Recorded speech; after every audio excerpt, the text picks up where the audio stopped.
Hello friends, welcome to Bengali food hub. আজকে আমি সুজি দিয়ে তৈরি একটি মজাদার পিঠার রেসিপি আপনাদের সাথে শেয়ার করব। সুজি দিয়ে তৈরি এই ক্ষীর পিঠা খেতে দুর্দান্ত স্বাদের হয়। কথা দিচ্ছি, একবার হলেও বানাবেন, দারুণ লাগবে আপনাদের। আমি এই রেসিপিটি তৈরি করার জন্য 1 বাটি সুজি নিয়েছি আর নিয়েছি ক্ষীর। বাড়িতে তৈরি ক্ষীর আমি ব্যবহার করছি। আপনাদের কাছে বাড়িতে তৈরি ক্ষীর না থাকলে সেক্ষেত্রে মিষ্টির দোকানে যে কালাকাঁদ মিষ্টি পাওয়া যায় সেটাও ব্যবহার করতে পারেন, সেটা দিয়েও দারুণ হয়। প্রথমে আমি কড়াইতে 1 চামচ ঘি দিয়ে সুজিগুলো 1 মিনিট 2 মিনিট মতো ভেজে নেব। ঘিয়ের বদলে আপনারা সাদা তেল ব্যবহার করতে পারেন, কিন্তু ঘি ব্যবহার করলে পিঠার মধ্যে একটা খুব সুন্দর স্মেল আসে, দারুণ একটা ফ্লেভার তৈরি হয়। সুজিগুলো খুব বেশি ভেজে ফেলবেন না, 1-1.5 মিনিট ভেজেই জল দিয়ে দিচ্ছি। যে বাটিতে করে সুজি পরিমাপ করেছি সেই বাটিতে 1.5 বাটি জল দিলাম। জল দেওয়ার সাথে সাথেই নাড়াচাড়া করবেন, না হলে দলা পাকিয়ে যেতে পারে। একটুখানি মিশিয়ে নিয়ে এবার আমি অল্প একটু লবণ দিয়ে দিচ্ছি। লবণটা ভালোভাবে মিশিয়ে নিলাম। এবার 1 চামচ মতো চিনি দিচ্ছি। খুব বেশি চিনি দেবেন না, উপরের পোর্শনটা একটু হালকা মিষ্টি হয়। ভেতরে ক্ষীর দেওয়া থাকলে ক্ষীরের জন্য ভেতরটা একটু বেশি মিষ্টি হয়। পিঠেটা দুর্দান্ত স্বাদের হয়, বিশ্বাস করুন, একবার হলেও বানিয়ে দেখবেন, আমি গ্যারেন্টি দিচ্ছি আপনারা বারবার বানাবেন। কন্টিনিউ নাড়াচাড়া করতে থাকবেন। যখন দেখবেন জলটা শুকিয়ে এসেছে এবং এটা দিয়ে একটা সুন্দর ডো তৈরি করা যাবে, সেই অবস্থায় অন্য একটি পাত্রে তুলে নেবেন। এবার এই সুজির মধ্যেই আমি 2 চামচ চালের গুঁড়ো ব্যবহার করছি। চালের গুঁড়ো দেওয়ার জন্য পিঠের ওপরের অংশটা মুচমুচে ক্রিপসি হয়। এবার চালের গুঁড়ি সুজির সঙ্গে বেশ ভালো করে মিশিয়ে নেব।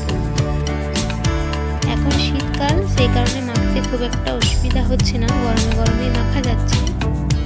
যদি মাখতে অসুবিধা হয় একটুখানি ঠান্ডা করে নেবেন, তারপর হাত দিয়ে ভালোভাবে ডলে ডলে মেখে নেবেন। দেখতেই পাচ্ছেন খুব সুন্দর করে মেখে নিয়েছি। এবার 10 মিনিট মতো একটু রেস্টে রাখবেন। 10 মিনিট হয়ে গেছে।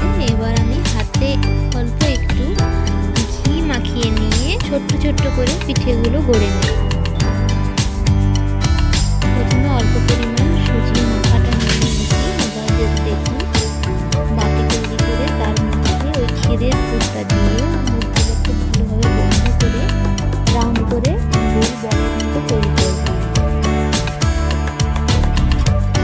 আমি ছোট্ট ছোট্ট করে বলের মতো শেপ দিয়েছি, আপনারা চাইলে অন্য যে কোনো শেপে তৈরি করে নিতে পারেন। একইভাবে আমি সবগুলোই তৈরি করে নিচ্ছি। একটাই দেখালাম, সবগুলো দেখাতে গেলে ভিডিও অনেক বড় হয়ে যাবে। দেখুন সবগুলো পিঠে আমি তৈরি করে নিচ্ছি। এবার কড়াইতে একটু বেশি করে সাদা তেল ঢেলে নিয়ে একটি একটি করে পিঠে উঠিয়ে দিচ্ছি। কড়াইতে তেলটা খুব ভালোভাবে গরম হওয়ার পর কিন্তু পিঠেগুলো দিতে হবে। পিঠেগুলো মিডিয়াম টু হাই আঁচে ভাজবেন, খুব কম আঁচে ভাজার দরকার নেই। এই পিঠেগুলো খুব বেশি তেল শুষে নেয় না। যারা তেল খাওয়ার ভয়ে তেলের পিঠা খেতে চান না, তারা ট্রাই করতে পারেন। খুব বেশি তেল কিন্তু এই পিঠেগুলো শুষে নেয় না। তবে কম আঁচে ভাজবেন না, কম আঁচে ভাজলে তেল টেনে নেওয়ার কিন্তু একটা সম্ভাবনা থাকে। একটু বারবার নাড়াচাড়া করে পিঠেগুলো এদিক ওদিক ঘুরিয়ে নেবেন, এতে করে পিঠেগুলোর সব জায়গার রং সমানভাবে হবে।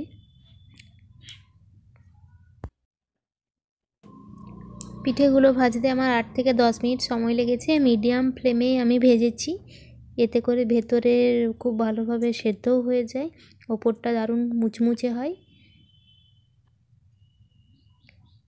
একটু ব্রাউন করে ভেজে নিয়ে এবার তুলে নিচ্ছি। পিঠার রেসিপিটি একদিন বাড়িতে ট্রাই করুন, কেমন হলো অবশ্যই জানাবেন কমেন্ট বক্সে। রেসিপিটি ভালো লাগলে অবশ্যই একটি লাইক করে দিন, আর চ্যানেলটি যদি এখনও সাবস্ক্রাইব না করে থাকেন অবশ্যই চ্যানেলটি সাবস্ক্রাইব করে নিন, এরকম আরও মজার মজার অনেক ভিডিও পাওয়ার জন্য।